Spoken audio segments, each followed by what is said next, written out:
आप सभी को जय मसीह की, प्रभु यीशु मसीह के मधुर और मीठे नाम में शालोम। आज का वचन पाया जाता है पहला पत्रस 2 उसके 20 में, जहाँ पे वचन हमसे यूं कहता है, क्योंकि यदि तुमने अपराध करके घूसे खाए और धीरज धरा तो इसमें क्या बड़ाई की बात है, पर यदि भला काम करके दुख उठाते हो और धीरज धरते हो तो परमेश्वर को भाता है।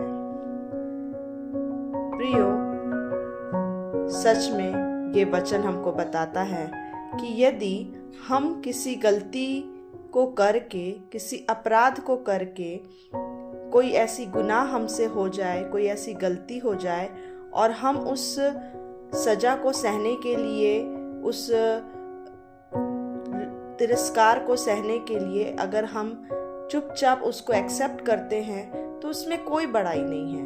ये तो भाई हमारे भाग में लिखा था, हमने गलती की, उसकी सजा मिली। पर यदि हमने ऐसा कोई काम ही नहीं किया जिससे हमको डांटा जाए या सजा दी जाए, और उसके लिए भी अगर हम लोगों की घुड़कियों को सहते हैं, लोग जो हमको दुख दे रहे हैं, जिस नज़र से देख रहे हैं उस चीज़ को सहते हैं, उस निगेटिविटी को हम सहते हैं, तो परमेश्वर को यह भाता है और वो हमारे जीवन में काम करता है। एक समय की बात है, एक बच्चे के साथ ऐसा हुआ कि कुछ लोगों ने उसे परेशान किया और उसके जीवन में एक बहुत ही अलग सा वो समय आया और वो बहुत विचलित रहा करता था कि मेरे साथ ही ऐसा क्यों।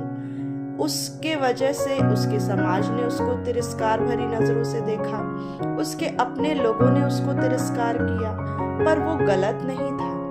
वो वचन के अनुसार अगर हम उसके जीवन को देखें तो वो सही था, उसने गलत नहीं किया था, पर लोग उसे तिरस्कार कर रहे थे।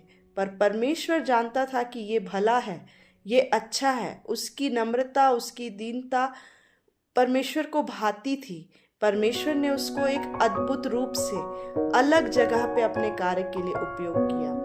प्रियो, उसी प्रकार अगर हम बिना गलती के किसी की अनदेखी और घुड़कियों को सह लेते हैं तो वो परमेश्वर के नज़र में हमको अच्छा बनाता है और वो परमेश्वर को हमारी नम्रता, दीनता भाती है। सो प्रियो, कभी भी अब भला काम करके अगर कोई दोषी ठहराए तो उसे सह लो।